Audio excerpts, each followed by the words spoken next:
All right, welcome to our review for Exam 2, Finite Math. Let's go ahead and get started. So first up, we are graphing some inequalities here. And each of these you can either solve for y or you can plug in x equals 0, y equals 0 to get the intercepts. I like to solve for y, so why don't we do that? So let's go ahead and label these inequalities here. So 1, 2, and 3. So this first one, we want to solve for that 2y. So 3x plus 2y is greater than 12. And let's subtract 3x on both sides. Actually, let's move this 12 over so we can line up our like terms.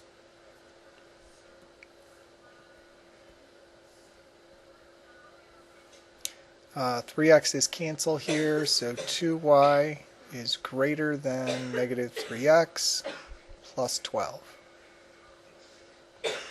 And then divide by 2 on both sides. And y is greater than negative 3 halves x plus 6. Okay, so we start from our y-intercept and then we're going to fall 3, run 2. If there's a negative size, always put it with the rise or fall that's on the top. So there, that's going to be a y-intercept. We'll just scale 1 on each axis. So x-axis here, y-axis here, go up 1, 2, 3, 4, 5, 6. So right there is our first point, the y-intercept. From there, we fall 3 and run 2. So 1, 2, 3 down, run 2. There's our second point. And then we sketch a line that goes through those 2 points.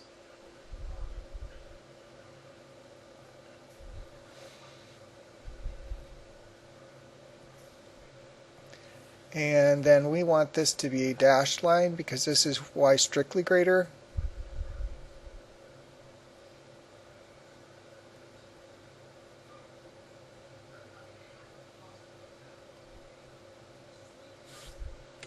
I dashed a little too much there.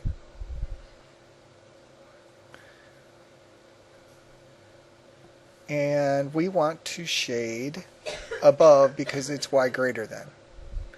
So we're going to shade above that line. Alright, next up, y minus x is greater than 1.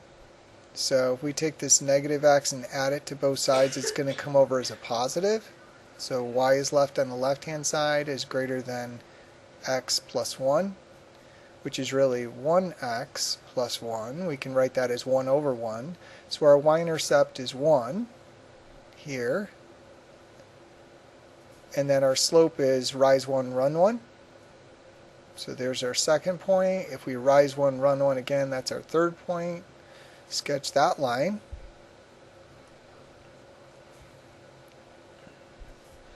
This one's also going to be dashed because it's a y greater than.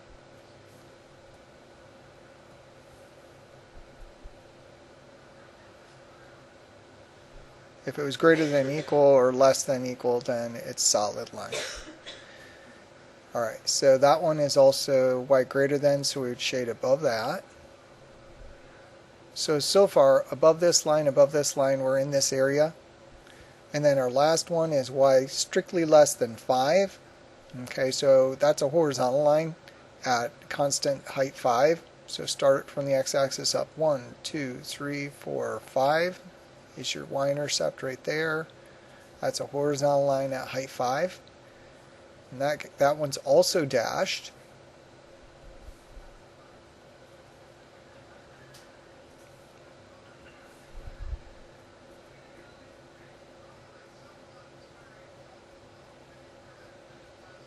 And that one is y less than, so we would shade below.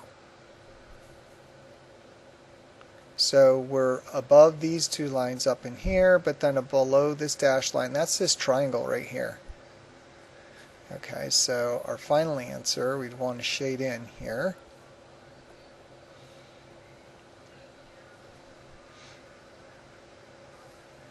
Is going to be this area in here. Get a little bit bigger brush here.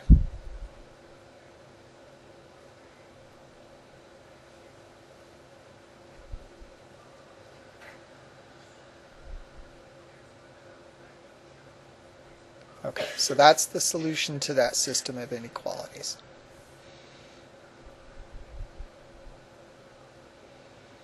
Next up, we are finding maximum and minimum values, if they exist, of z equals 10x plus 4y on the feasible region graph to the right. So notice that this feasible region, that there's not a solid right hand line here, so this actually keeps going in this direction. Okay, so this is an unbounded region. So remember, when we're finding the maximum and minimum of a linear function given a region here, we use the corner point theorem. So what we want to do is we want to list our corners, x comma y, because the maximum or minimum value has to happen at a corner, and then we plug those into z equals 10x plus 4y.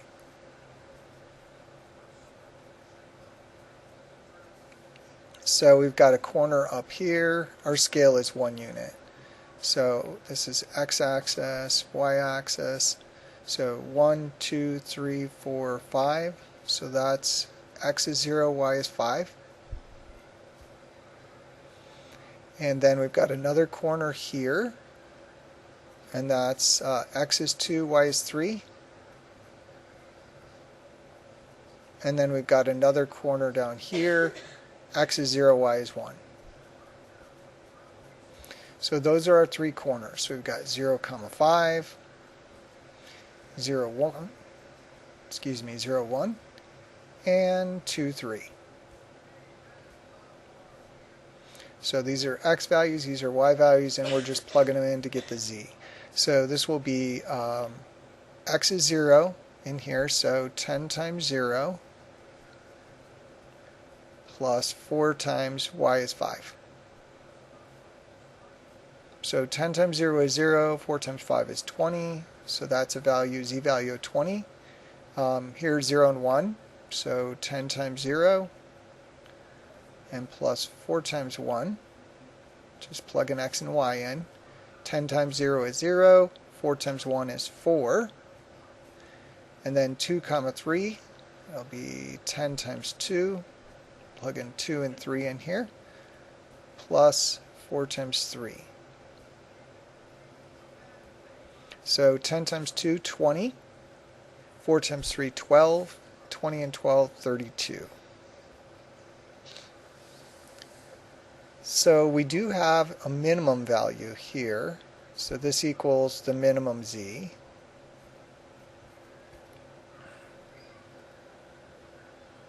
And that occurs at 0, 1. However, it's an unbounded region, so there's not going to be any max. So our region here is unbounded, so it goes on forever. So that tells us that there's no max z. And remember what that is again. Our z is 10x plus 4y. So for example over here, if we set z equals 0, then that would mean 0 equals 10x plus 4y. And let's see, let's bring the 4y over as a negative. So negative 4y equals 10x. And then divide both sides by negative 4. So y is going to be negative 10/4 x, which means y equals negative, cancel a 2 top to bottom, negative 5/2 x. And so the y-intercept is 0, and the slope is fall 5, run 2. So let's graph that. So the y-intercept would be 0. And then we would fall 1, 2, 3, 4, 5, run 1, 2, about right there. So our z equals 0 line would look like this.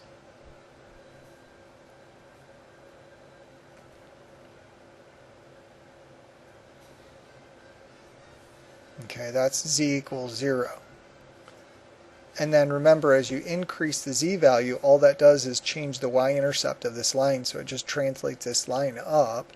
So a higher z value, that line would have the same slope, but the y-intercept would increase, like this.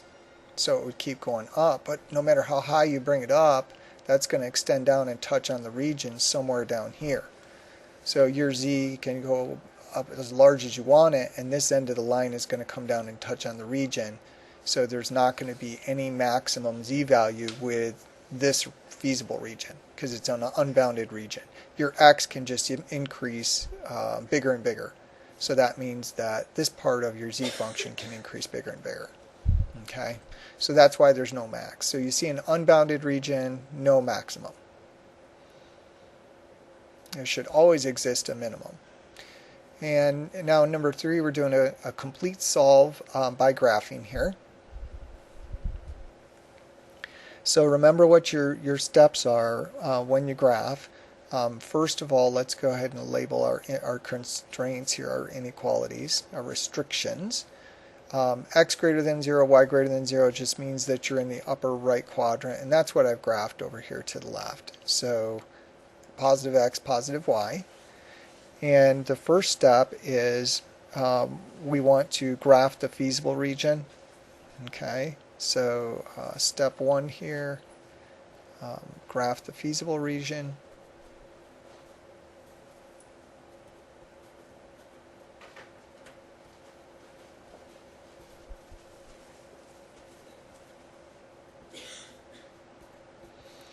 So we need to graph both of these inequalities and keep in the upper right quadrant. So let's look at that first one. X plus 4y is less than or equal to 12. So we want to bring that x over on the right as a negative. So 4y is less than or equal to negative x plus 12. Subtract x on both sides. And then divide through by 4.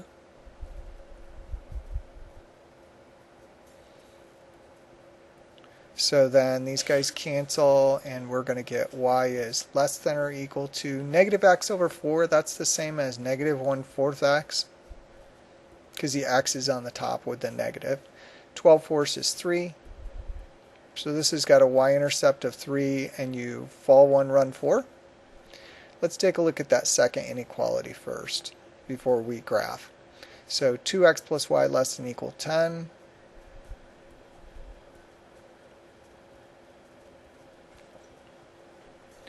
And let's see, we want to bring the 2x over as a negative, so subtract 2x on both sides. So this will become y is less than or equal to negative 2x plus 10. And no dividing off to do, so now our y-intercept is 10 and our slope is negative 2 over 1. Fall 2, run 1. So we got a y-intercept of 10 and a y-intercept of 3. So let's see, if we scale this off in ones, this y-intercept of 10, 2, 4, 6, 8, 10. Yeah, we want to scale in ones. Okay, so here y-intercept of 3. So 1, 2, 3 on the y-axis would be right there. And then we are going to fall 1 and run 4. So fall 1, run 1, 2, 3, 4 right there. And let's fall 1, run 1, 2, 3, 4 again. And let's go ahead and graph that line.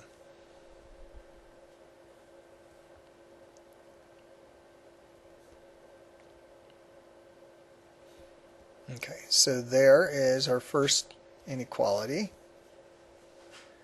And this is a y less than equal, so it's a solid line. You're going to label that as number 1. And it's a less than, so we shade below. So it's going to be below that. And now the second inequality, the line has a y-intercept of 10, slope is fall 2, run 1. So y-intercept here, 1, 2, 3, 4, 5, 6, 7, 8, 9, 10, right there. And then we fall 2, run 1. And let's fall 2, run 1 again. So we got 3 points in a line. Well, that last point to double check here. Make sure that you didn't do something wrong. So that line would look like that.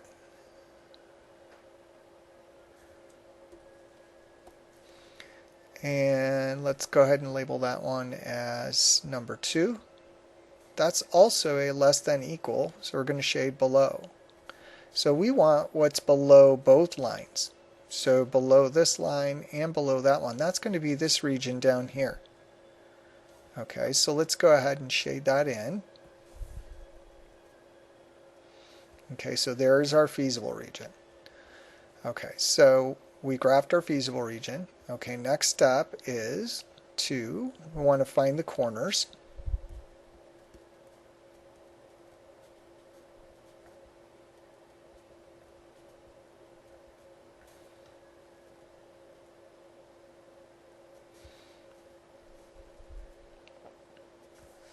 And so some of these corners are intercepts, so they're not hard to find. So for example, this corner up here, that's 0 on the x-axis and 3 on the y-axis. That's the y-intercept for this first equation right there. So this corner right here is 0, 3.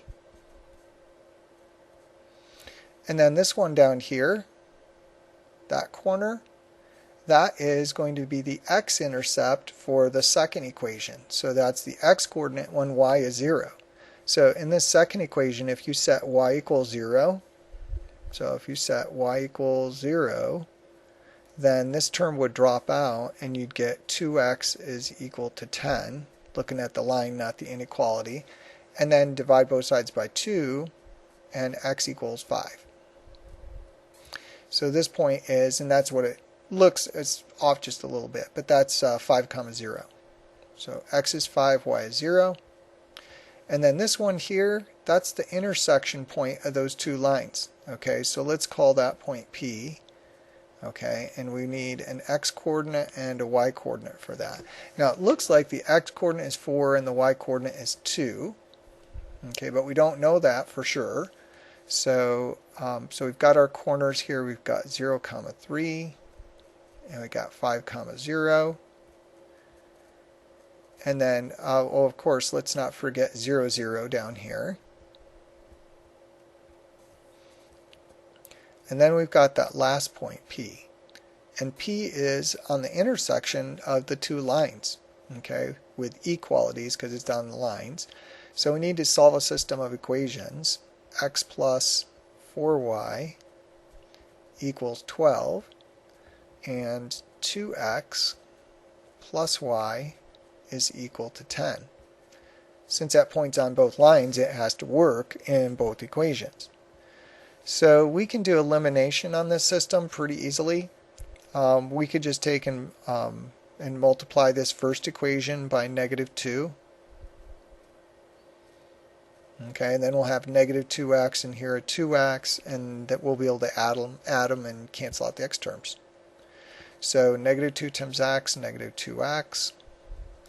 -2 times 4y, -8y. -2 times 12, -24. And then rewrite our second equation. So 2x plus y is equal 10. And then we add those up. So our x terms are going to cancel. -8y and a positive y, that's -7y. -12 and a positive 10. I'm sorry, -24 and a positive 10 is -14. And now we've got one equation. Now we're down to one equation and one variable. So our new system is we can keep either one of those two first equations and then keep this second equation. But you don't have to be fancy in terms of like rewriting systems for echelon form. At this point, we can just divide by -7 on both sides. So we get y equals 2. And then plug that back into either original equation. Probably this second one looks like it's a little easier. So 2x plus y equals 2 is 10. And subtract 2 on both sides. So these guys cancel. 2x equals 8. And then divide by 2. And indeed, x does equal 4. So this point is 4, 2. So that's our second step, found our corners. And then step 3 is to check the z-values.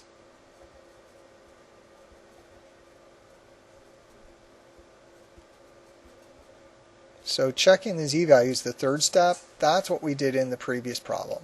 So in this problem here, we could just label the corners, just read them off from the graph, because everything was already graphed. And then we check the z-values. So here we did step 2 and step 3. We didn't have to graph. In this problem, we're doing all 3 steps. So our z equation here was 5x plus 2y. So we want to make a table, list the corner point xy, and then check the z-value, which is 5x plus 2y.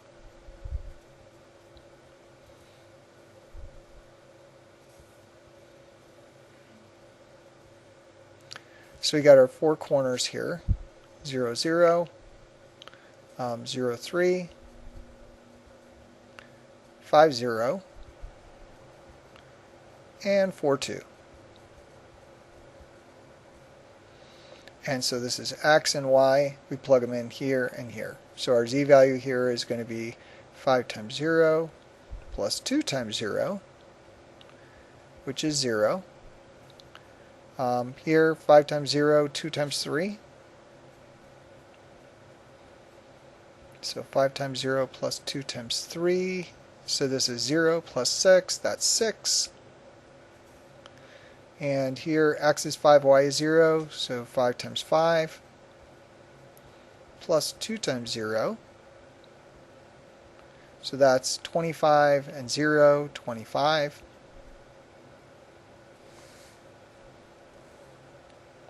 And then our last one, x is 4, y is 2. So 5 times 4 plus 2 times 2. So that's 20 and 4, 24.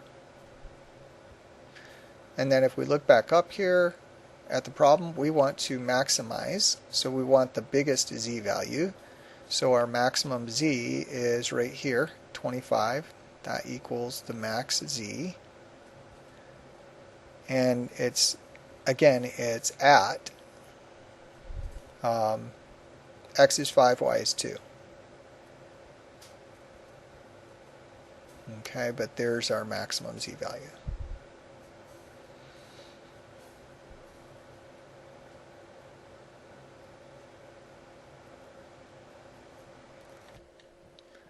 Alright, next up we are setting up a linear programming problem. So this is setup only. We're going to write equations and inequalities and show how we get them. So the showing how you get them is just organizing your information in a table. So first off here it says that we make two types of computer chips. Okay, and your types go across the top. So we've got these Core i9 chips, that's an Intel product, and then we've got AMD chips. So let's set those up as our categories. So we've got the Core chips and then the AMD. And then the number each, those are going to be X and Y or X1 and X2. Let's go ahead and use X1 and X2 because that generalizes to 3 variables. And then they tell us here our restrictions, I helped you out a little bit, are going down the side. So we got a restriction on manufacturing time, assembling time, and packing and testing. So the Core i9 chip requires 6 hours manufacturing, 5 assembly, and 2 hours for testing and packing. So that's 6 hours. This is all in the core chip column. 6 hours manufacturing, and then it was 5 hours assembly, so 5 here, and then 2 hours for testing and packing, so 2 here. So that's per unit. AMD chip requires 5 hours, 6, and 2 respectively, so that's going to be 5, 6, and 2. And then there is a maximum of 205 hours of manufacturing available. So maximum is going to mean you can't go above it. You can be less than or equal, but you can't go above. So on our manufacturing row, this is going to be less than or equal to 205. So this is going to be the total available. So that's a total column, but it's total available. And then for assembly, 225 hours of assembly available. So again, that's a maximum. So less than or equal to 225. And 80 hours of testing and packing. So, and that's implied at most. So that's going to be less than equal 80. And then we want to maximize profit here. The profits here per chip are 185 and 165. So down in this last row here, let's put our profits. That's going to be our Z value. And per chip, those were, let's see, that's 185 for, I got these labeled wrong, for the core chips.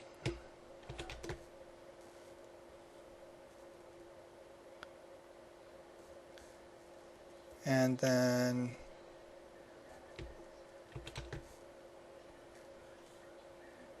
$160 for the AMD.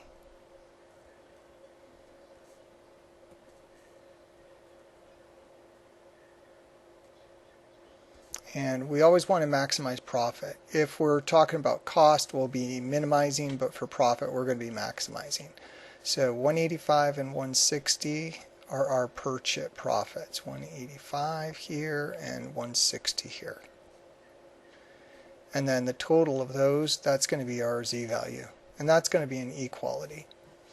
And then these are per unit costs. We have to multiply by the number of units. So each chip takes 6 hours of manufacturing. So if X1 was 10, this would be 6 times 10, 60 hours that went to manufacturing the core chips.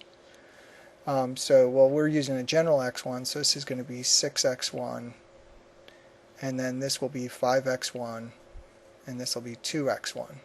So again, hours per unit times number of units. And then same thing over here, except the number of units is X2. So this will be 5X2, 6X2, and 2X2. And then you're going to get your total, you're going to be adding across these rows. And then we need X1 down here. This is the profit per chip times the number of chips plus the profit per chip times the number of chips. So then we want to go ahead and finish up stating the problem formally here. So we are going to maximize our Z, which is the 185X1 plus 160X2.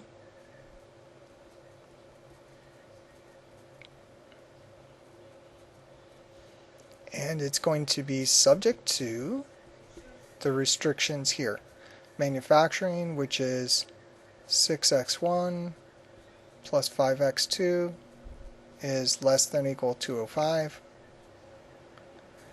And then 5X1 plus 6X2 less than 225.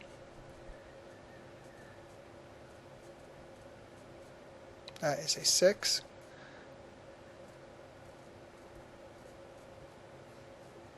And then our last restriction, X1, 2X1 plus 2X2 less than or equal 80.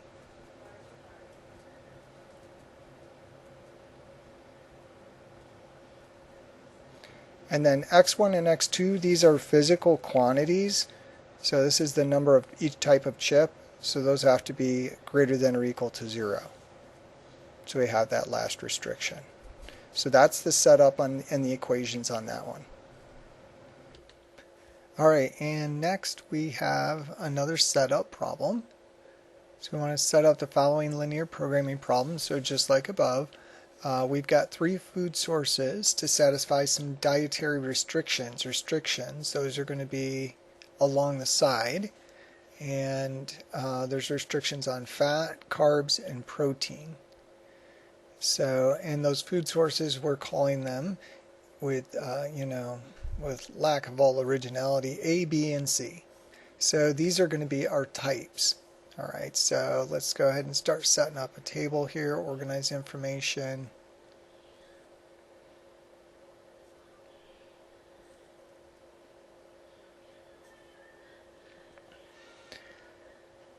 So let's see, up here we're going to have our types, our food sources. And those are A, B, and C. So apples, bananas, and cherries. I guess we're fruit lovers today. And second row is going to be number each. Of course, you're not going to get a whole lot of protein out of those, are you? So we've got three variables here, so we'll want to use x1, x2, and x3. And then our restrictions are going to be on fat, carbs, and protein. So we got fat and carbs and protein. And then we're going to have a total across the rows.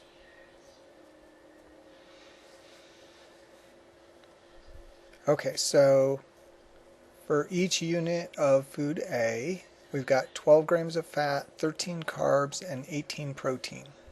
So food source A, we've got 12, 13, and 18 grams each of fat, carbs, and protein. For food source B, it's 6, 8, and 15. So down the column for B, 6, 8, and 15, and respectively. And then 2, 3, and 27 for each unit of C. So 2, 3, and 27 for each unit of C. And then we're keeping track of calories here. So calories per unit are 220 on A, 140 on B, 135 on C. So calories we'll put down on the bottom. And those were 220 for A, 140 for B, and then 135 for C.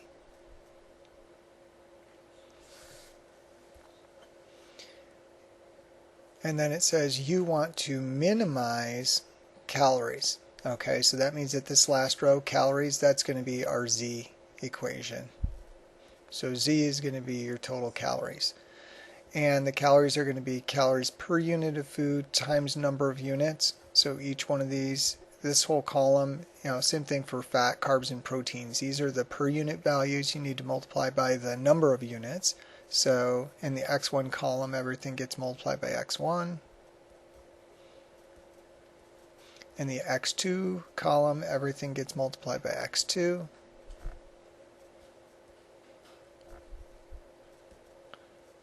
And then in the x3 column, everything gets multiplied by x3. So per unit amounts times number of units. And then we can have at most 40 grams of fat. So at most, that's going to be a less than or equal to. So in our fat restriction, it's going to be less than or equal to 40. So this sum on this row, 12x1 plus 6x2 plus 2x3 has to be less than or equal 40. And we need at least, that's a greater than equal, 150 of carbs and 60 protein. So greater than or equal to carbs is 150. And then protein was at least 60. So that's going to be greater than or equal 60. And again, we're adding across the rows. So let's go ahead and write out the equations. So now we want to minimize Z, which is our calories. That's 220x1 plus 140x2 plus 135x3. And then that will be subject to the restrictions given for fat, which is 12x1 plus 6x2 plus 2x3 is less than or equal 40. For carbs, which is that second row here, 13x1 plus 8x2 plus 3x3 is greater than or equal 150. And then our last restriction here is the protein. 18x1 plus 15x2 plus 27x3 and that's got to be greater than or equal 60. And then x1 and x2, x3, those are physical quantities of these food sources, so they can't be negative. So x1, x2, and x3 have got to be greater than or equal 0. So don't forget that restriction of greater than or equal 0 for all your variables. So, and that's all we need to do with that one. Okay, next we're adding slack variables and rewriting the problem and setting up the initial simplex tableau. So we're starting to get into simplex method. So remember that the slack variables change the inequalities into equalities. So for each restriction, you get a slack variable. So this first inequality is then going to become 3x1 plus 2x2 plus x3, and then we're going to add our first slack variable, s1, and then instead of less than or equal 25, it will be equal 25. And then in the second row, we've got 2x1 plus x3. Go ahead and line up our like terms. And then plus it'll be a second slack variable, s2, and that will equal 35.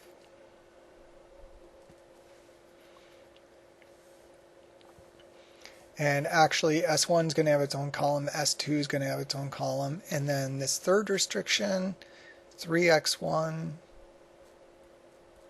plus 2x2, and then there's going to be a third slack variable that's going to make that equal to 25. So plus S3 equals 25.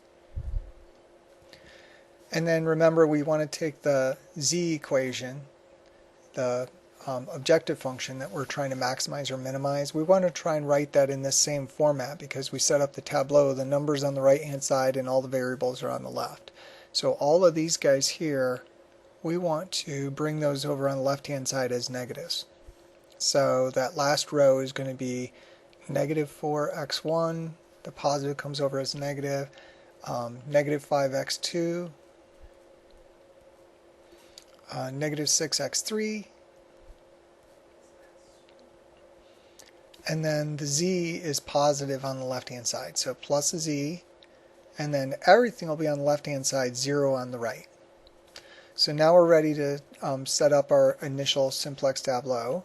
So across the top are going to be our column labels here, which are our variables x1, x2, x3, and then we've got our slack variables s1, s2, s3.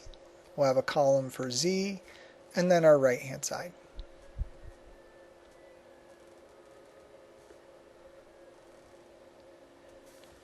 So this first equation, this is going to be a 1x3 and a 1s1. So 3x1 here, 2x2 there, 1x3, 1 here in the x3 column, 1s1. Okay, there's no s2 in there, so 0. There's no variable s3, 0. And there's no z, so 0. And then our right-hand side, 25. Second equation, 2x1, 1x3, 1s2. So 2x1, there's no x2 term, so 0. 1x3, there's no s1 term, 1 s2, there's no s3 term, no z term, 35 on the right hand side. And then 3, we need a 1 in front of the s3. 3x1, so 3 in the x1 column, 2x3, so it's going to be a 0 in the x2 column, a 2 in the x3 column, no s1, no s2, a 1 s3, no z, and then a 25 on the right hand side.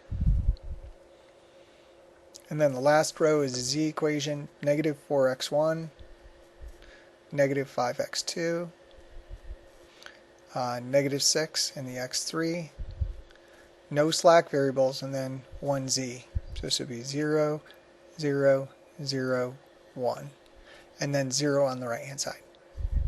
So you know you have this set up correctly if you see those 1s going down a diagonal with the s1, s2, s3, and then the z. You should see 1's down the diagonal, 0's every place else.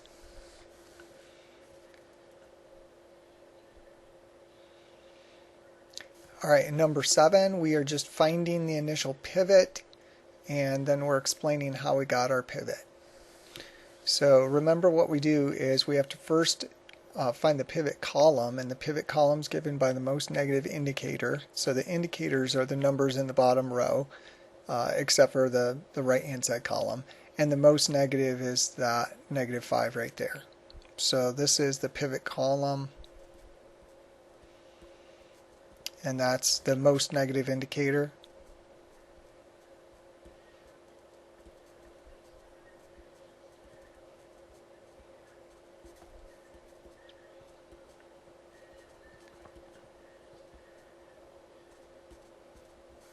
Okay, and this is the important part here, is that it's the most negative indicator. That's how you determine your pivot column. So we will go ahead and circle that pivot column. So you first select your pivot column, which is going to be the x2 column. That means that x2 is going to become a basic variable. And then we do our right hand side quotient over here. And remember, you do the right hand side divided by the pivot column entry.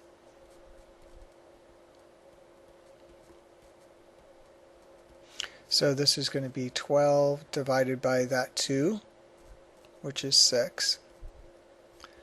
And then 16 divided by the 2 here is 8. And then this 9 divided by -2, and that's going to be -4.5. And then you look at the right hand side quotients, and remember, what you want is you want the smallest non-negative right hand side quotient. So if you get a division by a -2 or a division by 0, you just reject that. So we ignore this. And then out of these two, the smallest right hand side quotient is the 6. So this is the smallest quotient. Remember, what that means is that's going to be your entering variable, and you pick the smallest quotient because that doesn't violate both restrictions. The larger quotient will violate, in this case, the restriction given in the first equation. So this is our pivot row, and then I said here, box in your pivot. So our pivot is going to be that 2. So if we were doing simplex method, then we would take this 2 and use it to eliminate everything below it, clear out that column. That's the pivoting. So here you're just explaining how you got the pivot. That's it. So I'm just trying to break it down into steps.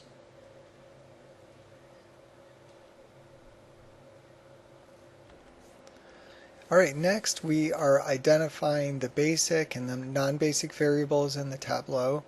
So remember, the way that you find a basic variable is it has one non-zero entry. So we look here and we've got more than one non-zero. Here the -2 in this column, in the x2 column, is the only non-zero. So x2 is basic. Let's see, s1 has one non-zero, so that's a basic variable. S2 is not. S3, one non-zero entry there, so that's basic. And then z is always going to be a basic variable. So basic variables are x2, s1, s3, and z, and then the rest are the non-basic or the non-solution variables. So in that case, that's x1 and s2.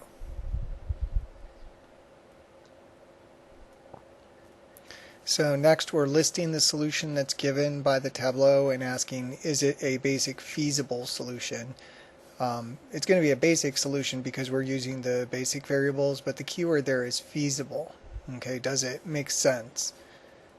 And so our basic variable here, let's see, this -2, that is in the x2 column. So we're going to put an x2 over here to the left to remind us that x2 is the basic variable in that row. So then this -2 gets multiplied by x2 because it's in that column. And all the other variables, or the non-basic variables, are equal to 0. So when you write the solution out, remember, you only pay attention to that one variable, that basic variable in that row.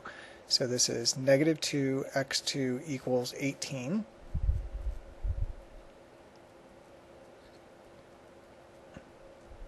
And then divide both sides by negative 2 so that x2 is going to equal negative 9.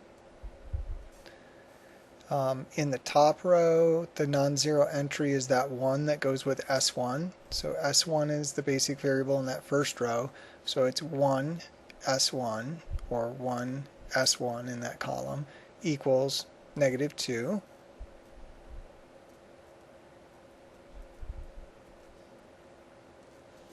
And then in the third row, the non-zero entry is this 2, which is in the S3 column. So S3 is our basic variable in that row. So S3 times 2 is 24.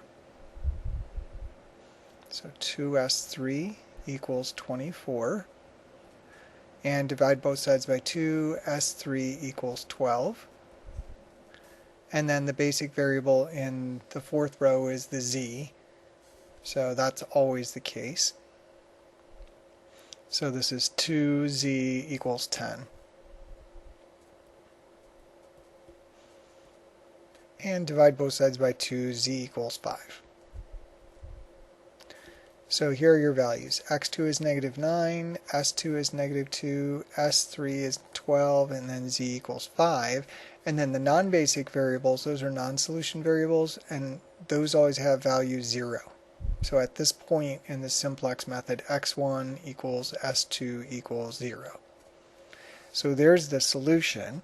So now, is it a feasible solution? Well, we've got a basic variable here that has a negative value, and x2 is going to represent something physical, like the number of units of a certain product that are produced, and you can't produce negative 9 units of something. And likewise here, if you have negative slack, that means that you've exceeded your restriction. So we've actually got two basic variables that are negative. So is it a feasible solution? No. So this is not feasible.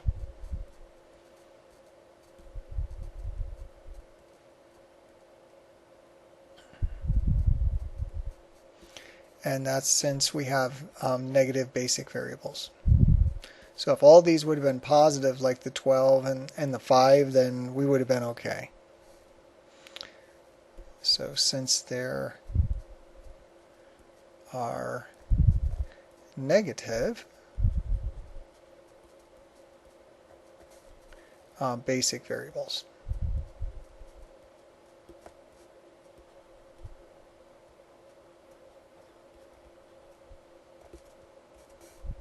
So now usually when we were doing problems in the homework, they didn't end up being negative, okay? Because we always started with, x1, x2, x3 had to be greater than or equal 0, okay?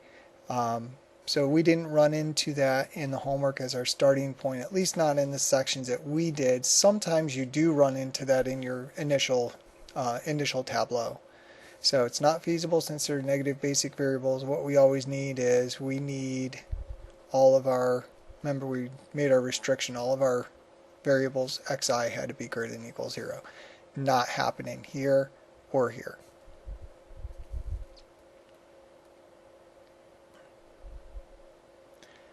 Okay, and then last problem, number 9, this is a complete simplex method problem. Well, from the initial tableau. So we're going to use the simplex method to find our solution, show how you get the pivot row and column at each step. So show your negative indicator and your right hand side quotient, and then write the values of all the variables in the final solution.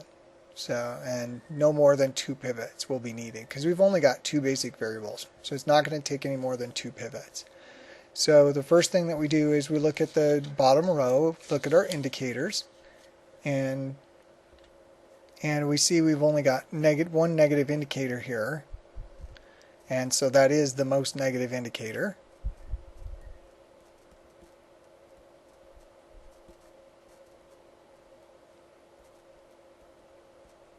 So you pick the most negative indicator, that determines your pivot column. And then you do the right hand side quotients. So 12 divided by the pivot column, So 12 divided by negative 1. And remember, we ignore negative values, so we're going to reject this. And then 8 divided by 1. So that's 8, and that is the smallest non-negative, or the smallest positive quotient.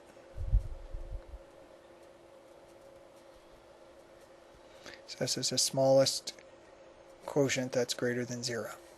So that determines our pivot row. So that 1 right there is our pivot. So now we want to use the 1 to cancel out the negative 1 here and the negative 3 there. So we're going to actually perform the pivot now. So to use the 1 to cancel out this negative 1, we're just going to add row 2 to row 1. Okay, so row 2 is going to be added to row 1, and that's going to replace row 1. And let's go ahead and write out that row operation.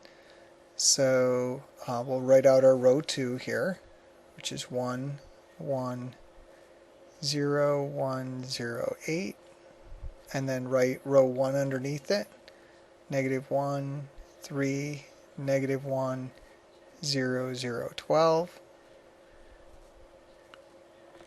And we add those up, we get a 0, 4, negative 1, 1, 0, and 20. So that's going to be our new row 1. So we start on our next matrix here, our next tableau. So x1, x2, s1, s2, z, and then our right hand side. So here's our new row 1, 0, 4, negative 1, 1, 0, and 20. Row 2 is our pivot row right here. It stays the same, 1, 1, 0, 1, 0, and 8. And now we've got to, let's do in the same pivot here, and same pivot do our other row operation. Let's eliminate the negative 3. So we need to do 3 row 2 plus row 3. So 3 row 2 plus row 3, and that's going to give our new row 3. So now let's write out 3 row 2. So 3 times 1 is going to be 3. 3 times 1 there, 3. 3 times 0 is 0. 3 times 1 is 3. 3 times 0 is 0. And 3 times 8, 24. And now just rewrite row 3 underneath. So right here, just bring that down. Negative 3, 1, 0, 0, 1, 0. Add them up. So we get 0, 4, 0, 3, 1, and 24. So that's our new row 3, goes down here.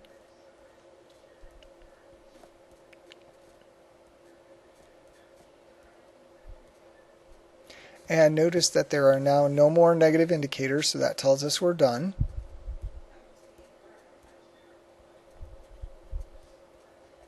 Otherwise, we'd have to pivot again.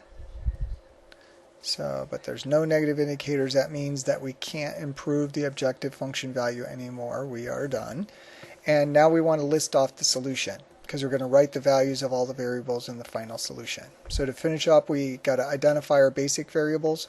One non-zero entry in the column, so that's x1, which is in the second row there. That's basic.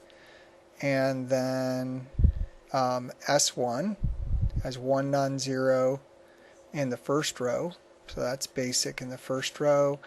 And then x2 and s2 are non-basic, they're 0, and then z is basic in the third row. So z is basic down there. So we've got negative 1 s1 equals 20.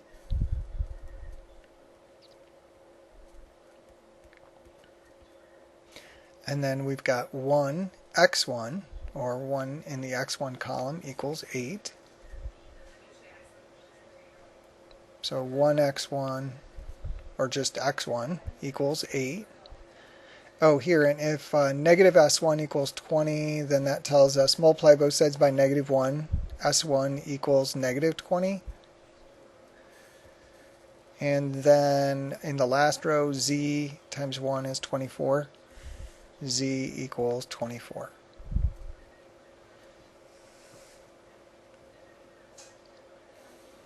And then the other two values, the other two variables, x2 and s2 are both 0. So x2 equals s2 equals 0.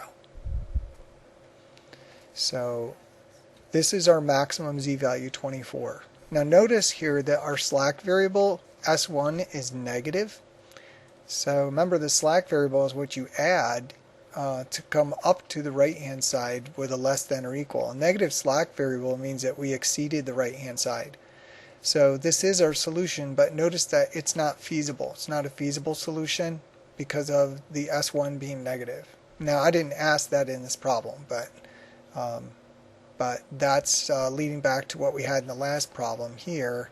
This was not a feasible solution at this point either because we had two values that were negative. Okay, but for us right now, this is okay.